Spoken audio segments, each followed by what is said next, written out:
Leah Palmer, and I'm a second-year objects major at WUDPAC. And today I'm going to take you with me as I go to school. So let's go.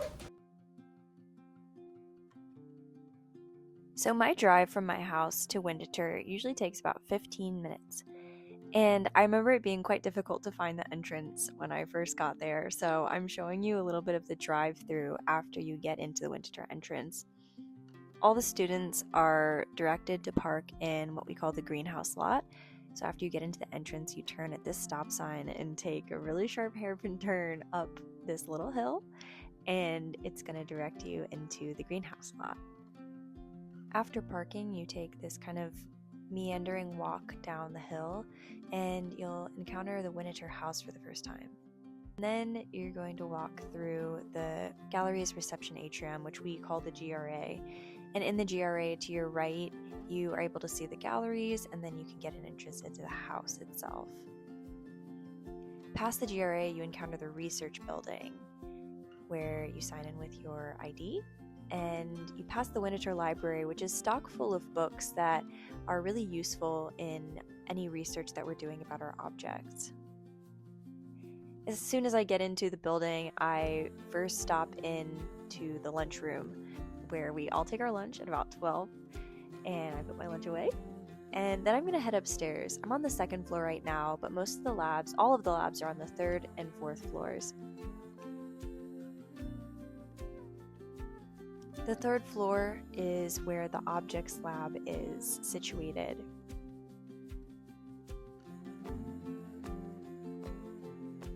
So this is where I spend most of my day. This is the objects lab, and in the objects major, we work on items from a range of different material backgrounds, like metals, ceramics, leather, plant materials, glass. The list goes on. I live here with 3 of my other classmates, and we have 2 supervisors, one of whom is a specialist in organic materials and the other who's a specialist in inorganic materials. And this major is really cool because we are able to submit a list of dream objects to our major supervisors, saying I really want to work on a Star Wars prop. I didn't get that this year, but one of the things that I did get was a leather object, which is something that I don't have a lot of experience in, so I really wanted to gain more experience in that. So this is a leather patent model from the Hagley Museum, and something that I've been doing on it recently is testing its collagen shrinkage temperature, and that helps me determine at what point, at what temperature the collagen fibers in the leather start to denature. And that helps me determine if I can use humidification or heat on the object. So I took a couple of collagen fibers from this leather patent model and sent it over to our collagen shrinkage temperature instrument. And I learned that I can do humidification. I cannot use heat on it because the leather is a bit more degraded than we thought. So this lab has a lot of different instruments that my classmates are going to walk you through. And also, as we go through our lab tour today, I recognize that the application season and interview season is really stressful and difficult. So I asked each of my classmates, or I'm going to ask each of my classmates, what their hottest tips are for interviewing. And so my tip for interviewing, and everybody says this, so I know you know this, but truly be yourself. I think I had a misconception that there was a specific type of way that conservators had to be in order to get into grad school, whether that be personality-wise or interest-wise. But truly, our cohort, as you'll see today, is comprised of such a wide range of people. So be yourself, be passionate about what you're passionate about, and that will really come through to your benefit. Now I'm going to take you down the hallway to see my classmate Daisy in the metals lab.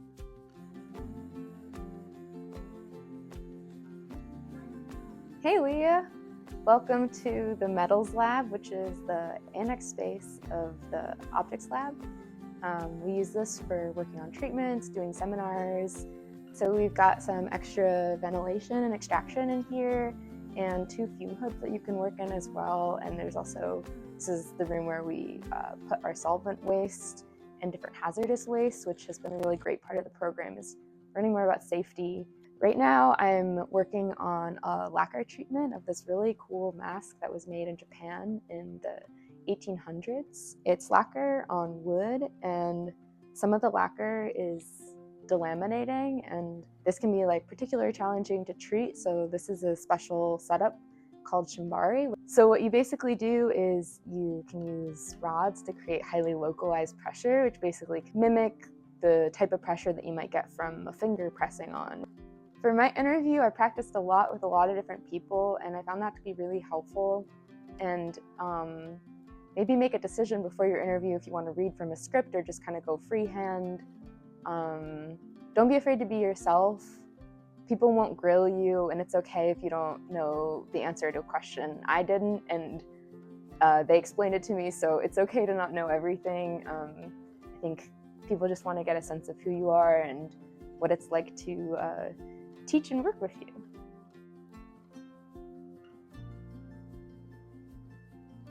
Oh, hi, Leah. I didn't see you come in.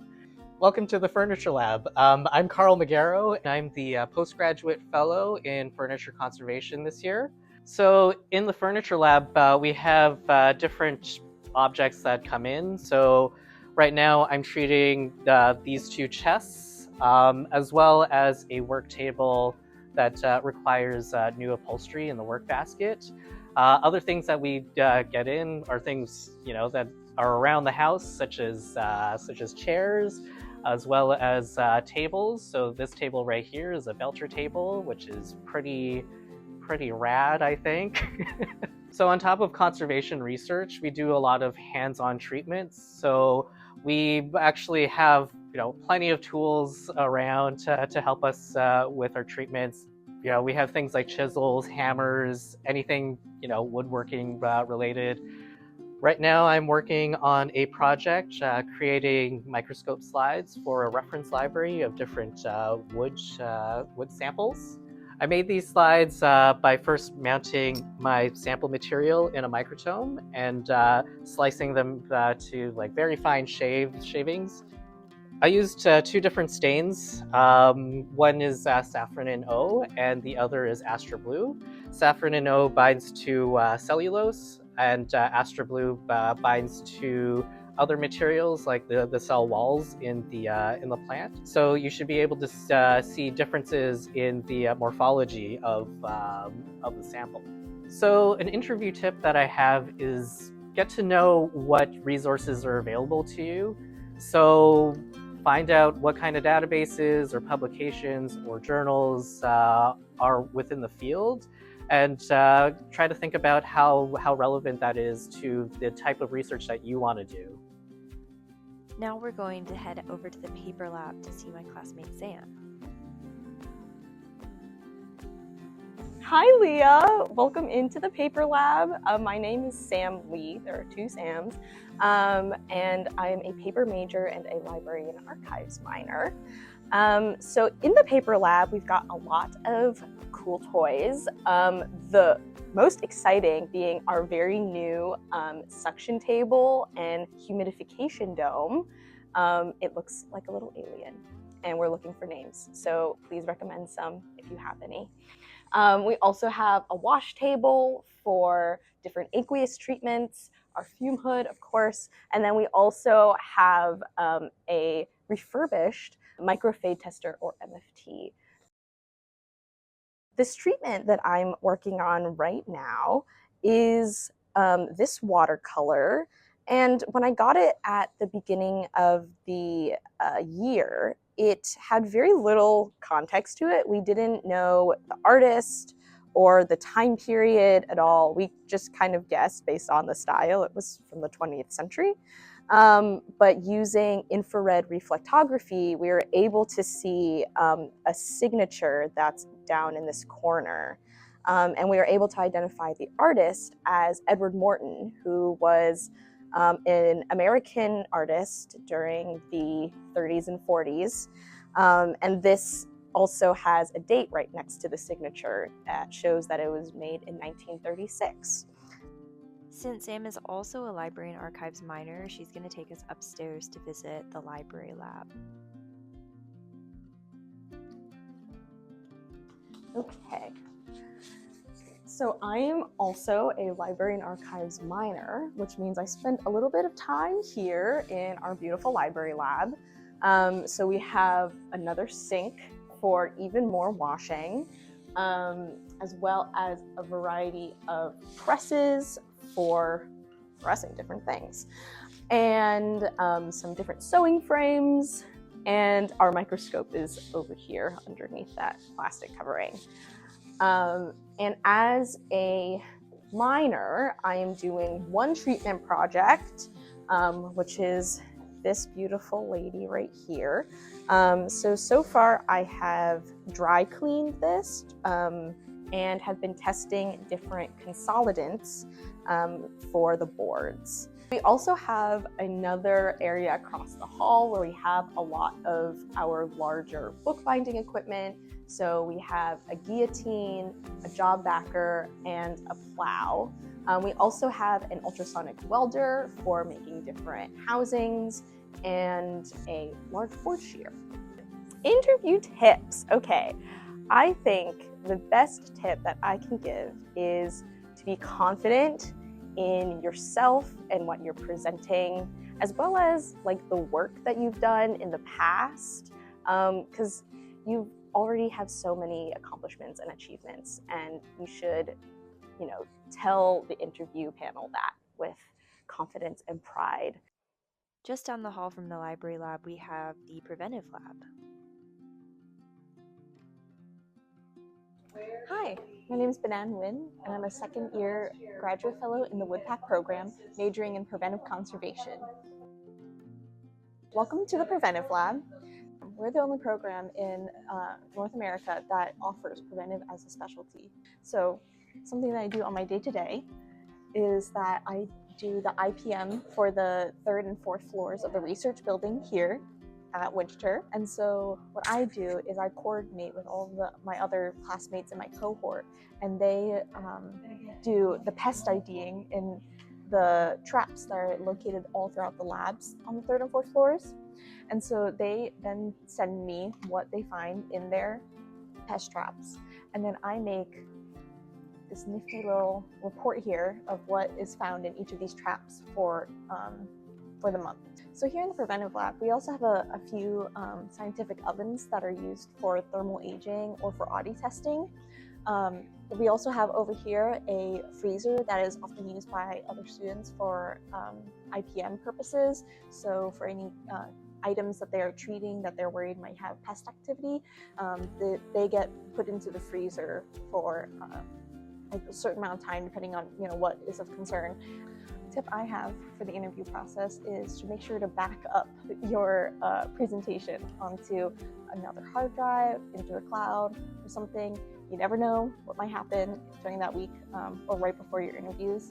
So just having it in a secondary location is it eases your mind.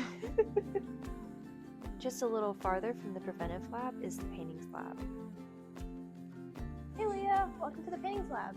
This is where we do treatment on paintings, and this is one of my current projects.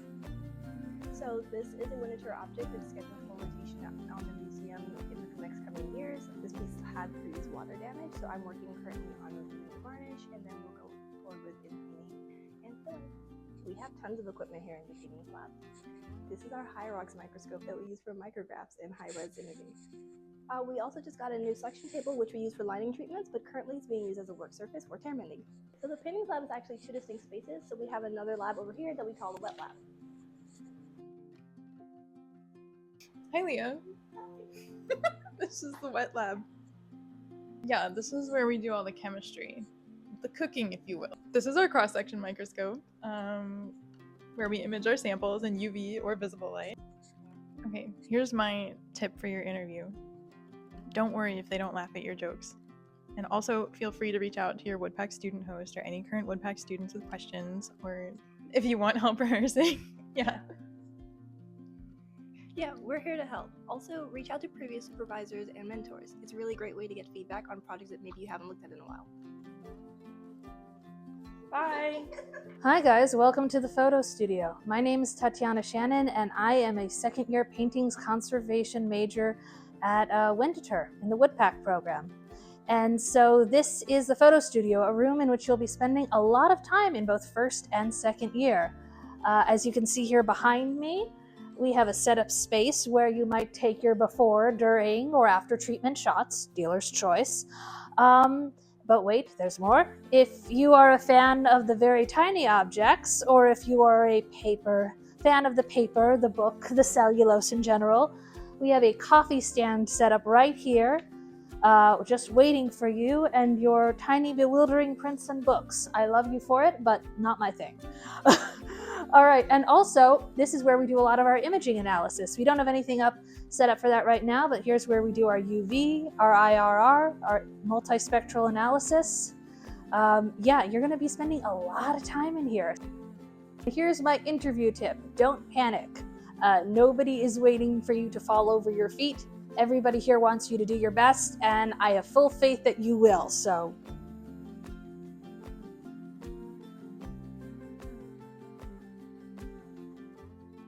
Hi, Leah. Welcome to the textile lab.